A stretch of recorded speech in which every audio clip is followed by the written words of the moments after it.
Olá, boa noite. Hoje o ND é especial, vamos falar sobre maternidade. Afinal, domingo que vem é Dia das Mães. E para bater um papo sobre isso, a gente conversa hoje com a Denise Rodrigues, que é escritora e autora do livro Socorro, Quero Ser Mãe. Tudo bem, Denise? Bem-vinda. Tudo bem, obrigada.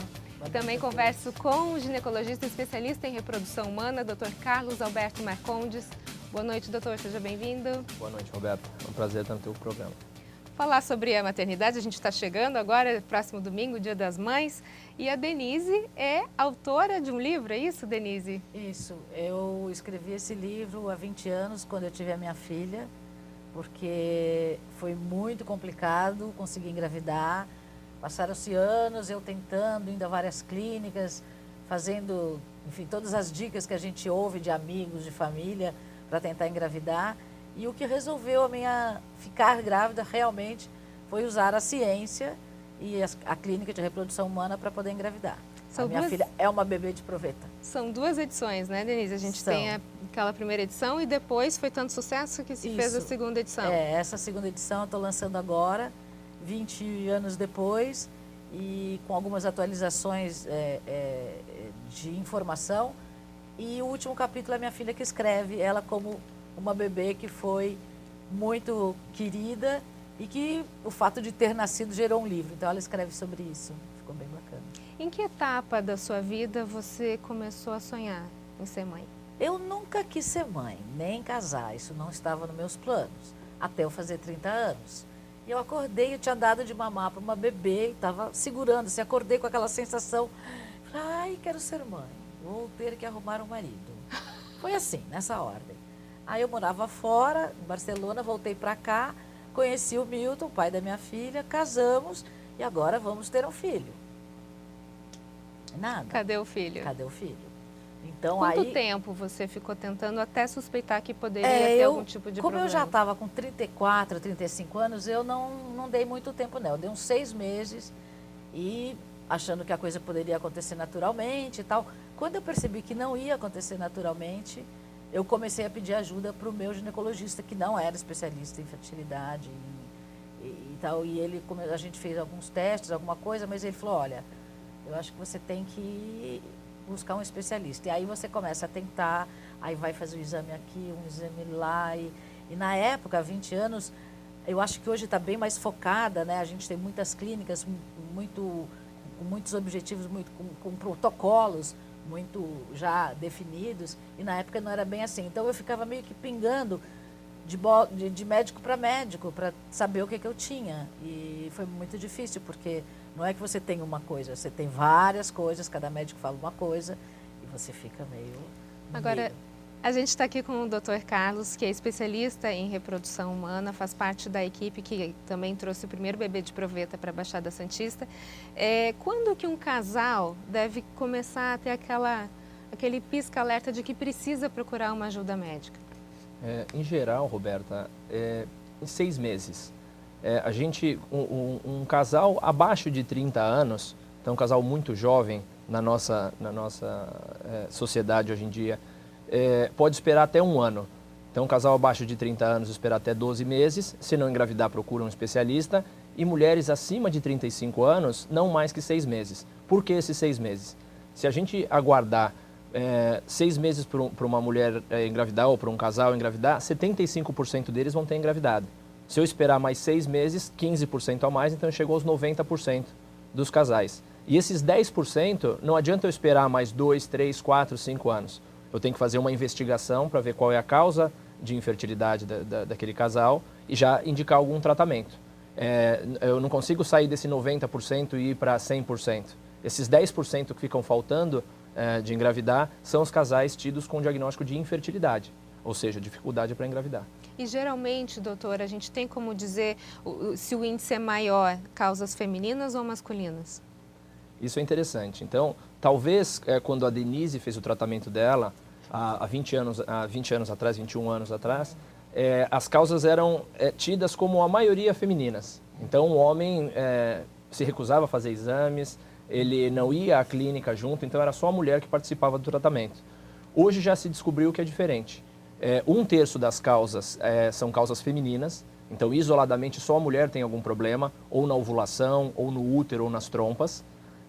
Isoladamente, 1/3 é só dos homens. Então, a mulher não tem nenhum problema e o problema está lá no sêmen do marido, ou na ejaculação, ou na produção de sêmen. E 1/3 das vezes, os dois têm algum problema. Então, a mulher tem um problema na ovulação, no útero, nas trompas, e o homem pode ter algum problema no sêmen também. No seu caso, Denise, foi problema feminino? Então, no meu caso, assim, durante muitos anos, que eu fiquei mais ou menos de quase 5 anos, né, até conseguir engravidar, praticamente durante 4 anos o problema era meu. No último médico, a gente descobriu que tinha alguma coisa também nos espermatozoides do meu marido. Então, é impressionante, porque você fica 4 anos se sentindo culpada, porque você é a coisa, é você que não está dando certo, e de repente você percebe que, de repente, o seu companheiro também não pode. Então, se eu não posso muito e ele não pode um pouco, junta, aí não faz... Não pode mesmo. Não engravida nunca, entendeu? Esse é o fato, né? Agora, quando chegou na sua cabeça que você precisaria recorrer a algum tipo de técnica para poder realizar o seu sonho de ser mãe, como é que foi essa sensação? Ela não vem assim da noite pro dia, não é diagnosticou, papum, é agora. Ela vem aos poucos, você começa a aventar a possibilidade de que não vai dar certo você fazer um bebê normalmente. E aí você começa, ela vem aos poucos. E ela vem, eu lembro perfeitamente quando eu sentei na frente do meu médico, o doutor Joaquim, ele falou, bom, Denise, não vamos mais esperar nada, você está com 38 anos. Eu falei, sim, senhor, não vamos esperar mais nada. Ele falou com tanta certeza para mim, que eu falei, eu não quero esperar mais nada. Quer ter filho? Quero. Então, vamos fazer? Vamos. Então, naquele momento eu decidi, e aí fica mais fácil até. A hora que você decide, que a sua mente decide que está na hora, se entrega. Porque você tem que ter plena confiança com a pessoa com quem você está lidando.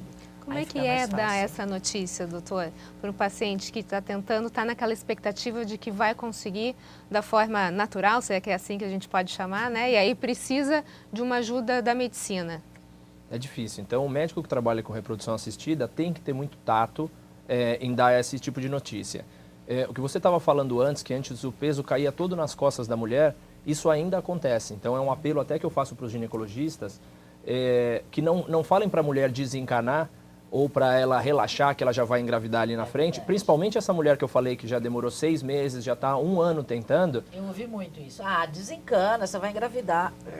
Vai é tirar isso. férias, né? Você tá tensa. E quando você fala que ela está tensa ou que é o estresse, alguma coisa nesse sentido, você coloca todo o peso nas costas da mulher e do casal. E muitas vezes tem uma alteração no sêmen, muitas vezes tem uma alteração na trompa dela que é fechada e não adianta ela desencanar, não adianta nada ela ir viajar, passear, porque ela não vai engravidar do mesmo jeito. Então é um apelo que eu faço para os ginecologistas que saibam um pouco mais da parte de reprodução assistida. Uma vez que você tem um casal, independente da idade, que já está 6 meses ou no máximo 1 ano, encaminhem para um especialista de reprodução assistida, porque isso vai fazer toda a diferença. Quanto mais cedo fizerem qualquer tipo de tratamento, então, por exemplo, a fertilização in vitro. Se eu pegar uma paciente abaixo de 35 anos e ela fizer uma fertilização in vitro, a chance dela sair grávida na primeira tentativa é 60% a 70% hoje em dia. Uau. Se eu for fazer o mesmo tratamento com uma mulher de 40 anos, a chance dela sair grávida é 15%. Então, você vê que em 5 anos faz muita diferença. Então, quanto mais tempo eu fico com a paciente sem encaminhá-la ou pedir os exames mais específicos para ela, a gente está perdendo bastante tempo. Em relação à mensagem que você dá para o casal, você, lógico, tem que pedir os exames específicos para saber aonde está o problema, mas normalmente você tem que dar com bastante cuidado, você tem que ter bastante empatia, ouvir aquele casal, porque às vezes a gente tem casos de homem que não produz espermatozoide. E a gente precisa saber se a não produção dele é realmente testicular ou ele só não está ejaculando esse espermatozoide. Porque se ele não produzir nada e a gente não conseguir resolver isso com algumas medicações, ele vai precisar ir para um sêmen de doador. Ou seja, o filho biológico dele não vai conseguir ter. Não existe. Uma paciente, por exemplo, que já está com 45, 48 anos, a chance de ela ter um filho biologicamente dela é muito pequena. Eu tive uma paciente que está grávida agora, com quase 20 semanas, que tem 52 anos. Uau. E ela já estava em menopausa. Então, olha que interessante, ela estava em menopausa e não sabia que ela não poderia gestar em menopausa com o filho dela. Sim. E ela já estava há 30 anos tentando, 30 anos, trocou o marido e agora o marido estava animado em fazer algum tratamento e eles acharam que a fertilização in vitro conseguiria dar um filho biologicamente deles, independente dela estar em menopausa. E quando a gente deu a mensagem para ela, o recado que ela precisaria passar por uma fertilização in vitro, ela ficou muito chocada, mas depois que ela foi se informar e pensou, realmente ela fez o tratamento e graças a Deus ela está grávida.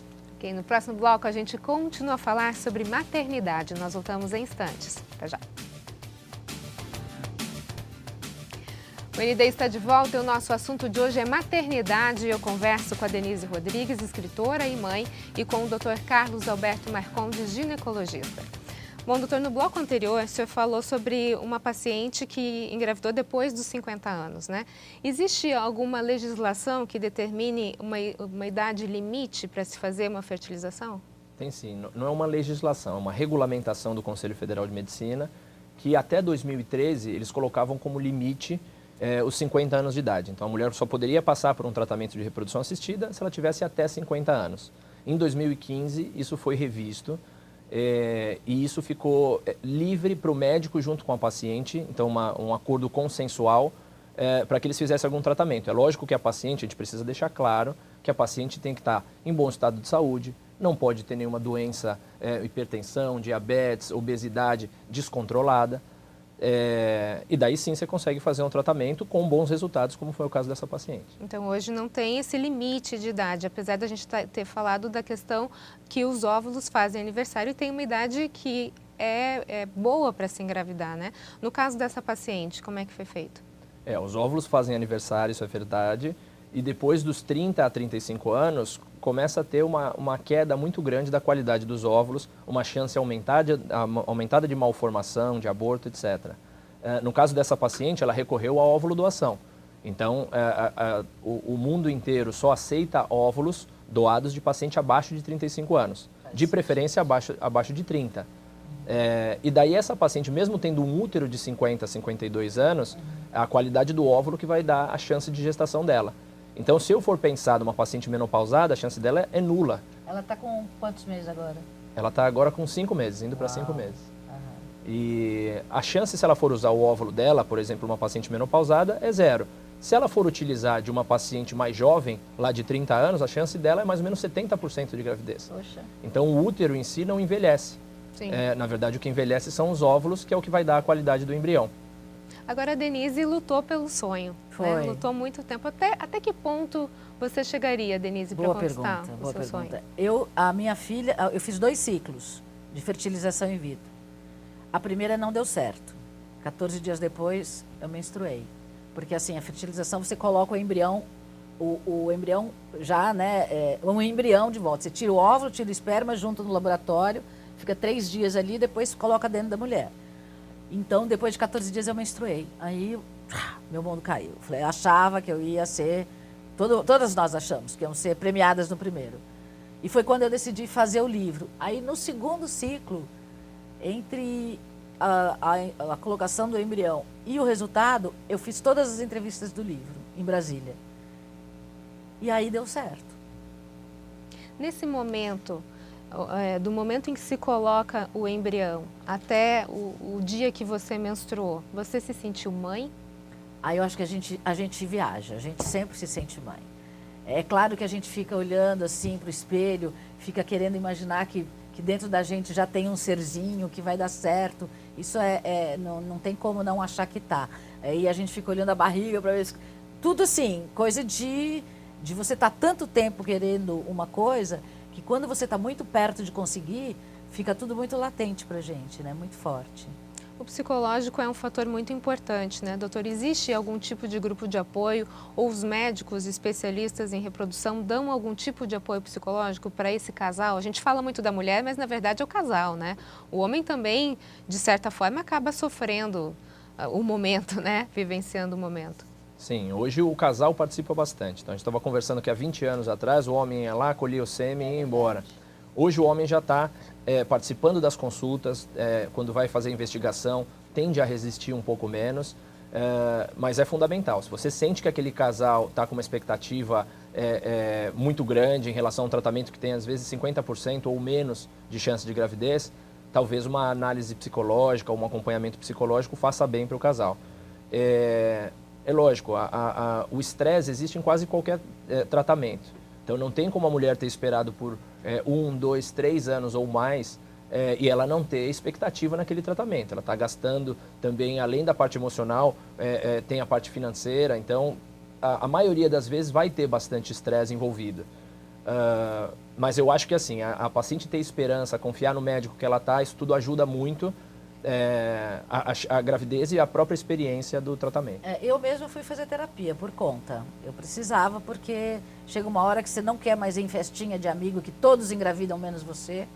Aí começam os aniversários de 1 ano das crianças e você fala, eu não vou nesse aniversário. Vou me poupar, porque eu já passo tanta coisa que ninguém sequer imagina. Eu ainda vou ter que ir na festinha de aniversário? Não vou. Então eu não ia. Traz uma certa frustração, né? Como é que você Total. lidava? Às vezes a gente vê impotência, né? tanta gente que não quer filho, né? Engravida, aborta. Na E época, muita gente eu lembro tentando de não um consegue. caso que ficou famoso de um bebê que foi achado no lixo. Eu falava, gente, eu querendo e as pessoas jogando a criança no lixo. É uma coisa que... E é muito frustrante porque as pessoas ficam assim, rola muito bullying com a gente. Muito assim, e aí, já conseguiu? Como é que é? Sabe? Então rolam piadinhas, rolam coisas de muito mau gosto. Dica de comadre? Nossa! Faz assim, faz assado. Levanta o braço, vira pra lá e faz. Acredita que vai dar. E fica 5 minutos sem se mexer. Você faz. Fica de ponta cabeça. Fica de ponta cabeça, vira o útero pro norte. Não pro sei se sul. daria para você falar aqui, Denise, mas teve alguma loucura que você fez tentando engravidar? Ah, tomei garrafada, claro. Fui lá no lugar, lá pra lá de Carapicuíba, de carro, sozinha, chovendo. E fui atrás de umas ervas da mata, não sei o quê. Cheguei lá, fizeram uma pagelança em mim e me deram uma garrafada. Eu bebi a garrafada e menstruei 15 dias depois. Na sequência. Seja, né, a Muita gente faz gente faz loucura, né? sim. A gente faz. Qualquer coisa que a gente... E no fim, o que tem que estar de cara é com a ciência, né? Com um bom médico, uma boa equipe, uma equipe de apoio, né? E o que você falou com os médicos de cuidado e tal, esse livro também é para os médicos lerem. Porque eles não têm a menor ideia do que acontece com a gente. A menor ideia. Minha mãe falou, Denise, você passou tudo isso? Eu falei, passei. Porque ninguém faz ideia do que a gente passa. Então, é muito bom que os médicos também leiam sobre como é que a gente se sente. A gente não tem uma apendicite, a gente tem uma infertilidade, uma coisa que mexe muito com o emocional da gente. É porque não é só o lado da medicina, né? O lado do ser humano também, né? Exatamente. E mexe com procriação, com empoderamento, com procriação, com ancestralidade, com continuidade da família, sabe? É muito forte. Ok, no próximo bloco a gente continua a falar sobre maternidade. Nós voltamos já já.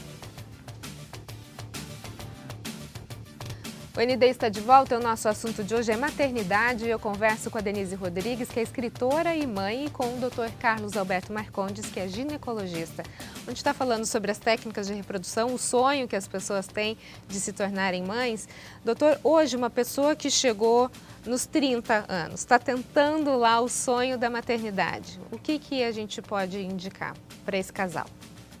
Ok, então para uma paciente que tem um parceiro fixo, que já é casada, a gente recomenda que eles tentem pelo menos por esses 6 meses, 1 ano. Se não conseguirem, que procurem um especialista. Mas para aquela paciente que está solteira, para aquela paciente que ainda não tem parceiro fixo, ou que está com o marido ou está namorando, mas não deseja ter um filho agora, ela tem o recurso do congelamento de óvulo. Eu até estava conversando agora com a Denise e há 20 anos não existia essa técnica. Por que a nossa mãe, a nossa tia não fala pra gente, por que não fala para as meninas que estão com 30, 35 hoje, para elas congelarem óvulo? Porque elas nem sabem que existe. Então é uma realidade agora, dos últimos 5, 10 anos. Então essa paciente que está com mais de 30 anos e não tem nenhuma chance, não está com nenhum plano de engravidar nos próximos 5, ela precisa congelar os óvulos dela. Congelando os óvulos dela, por exemplo, com 30 anos, mesmo que ela decida com 40, 42, 45 engravidar, a chance de gravidez dela é de uma menina de 30 anos. Então você consegue fugir de todas aquelas malformações, daquelas síndromes, chance de aborto. Então é uma coisa que é relativamente rápida, em 10 a 12 dias ela consegue tomar medicação e congelar os óvulos dela, e isso fica congelado por tempo indeterminado. Ela pode guardar durante 10, 15, 20 anos. Agora, a Denise não fez essa técnica, né, Denise? Não. Hoje, você que é autora desse livro, até vou mostrar de novo, Socorro, Quero Ser Mãe. Hoje você já é mãe. Ui, Você graças faria a Deus. tudo de novo? Tudo de novo. E tudo que eu passei ficou para trás. Eu faria tudo de novo, exatamente. E todas as minhas entrevistadas que conseguiram ser mãe fariam tudo de novo também. Se você tivesse que dar um recado para as pessoas que estão tentando, o que você falaria? Depois de tanto sacrifício que você passou. Eu diria que tudo vale a pena conseguir o objetivo final. Eu diria coragem e fé. E principalmente trabalhar muito a mente, né? Eu acho que tem aquela coisa de você trabalhar o seu corpo, saber que você está preparando o seu corpo para receber uma pessoa, para receber um embrião, receber um serzinho, saber que aquele medicamento que está entrando no seu corpo, que são todos os medicamentos que a gente tem que tomar, que ele vai nos ajudar a realizar o nosso sonho. Então eu acho que a mente tem que ajudar os médicos e a medicina também a fazer o seu papel. Trabalhar num nível de energia quântica mesmo, de eu consigo, porque com fé, com coragem, eu acho que a gente é capaz de criar aquilo que a gente tanto deseja. Agora, esses procedimentos, doutor, que a gente falou, inclusive esse que o senhor mencionou agora, ele é oferecido pela rede pública, não? Em geral, não. Tem alguns hospitais, por exemplo, o Pérola Byton, lá em São Paulo, que oferece, a própria Universidade de Ribeirão Preto oferece tratamentos de fertilização in vitro, mas ele tem um número muito, muito curto de tratamentos e uma fila muito longa, então é muito difícil conseguir ainda no serviço público. Até é um apelo que as sociedades médicas fazem para que consiga abrir os tratamentos de reprodução humana para o público e para o Sistema Único de Saúde, mas hoje em dia não é uma realidade. Agora, índices de sucesso da primeira vez que é feito a fertilização in vitro? Isso, uma fertilização in vitro feita numa mulher jovem, então por isso a importância de procurar o médico quanto antes, é cerca de 70% em uma transferência de embrião. Então um tratamento que ela faz, em um mês a chance dela estar grávida é de 60% a 70%. Se ela fizer isso por volta dos 40 anos, só 5 anos mais tarde, a chance dela já cai para 15%. Então é importante que as pacientes o quanto antes procurem algum especialista, que perguntem para o médico que acompanha elas se existe algum serviço que eles recomendem de reprodução humana. Doutor, muito obrigada pelas suas informações. Eu que agradeço. Obrigado, Roberto, pelo convite. Denise, muito obrigada. Obrigada. Parabéns, um feliz Dia das Mães para você. Obrigada. O ND fica por aqui desejando a todas as mães um dia muito feliz com seus filhos. E aproveitando para lembrar de uma palavra, presença. Mamães, lembrem-se de todo o sacrifício feito para engravidar. Não permitam que os celulares, videogames, o trabalho tirem esse relacionamento de mãe e filho. Para quem tem mães mais velhas, não se preocupe com caros presentes. Lembre-se da presença, do toque, do tempo. Flores em vida são sempre muito mais cheirosas do que quando o tempo se acaba. Um grande beijo a todas as mães biológicas do coração, tias mães, avós mães, pais mães e um especial para mim é que mesmo longe sempre está presente. Te amo, mãe. Boa noite para você.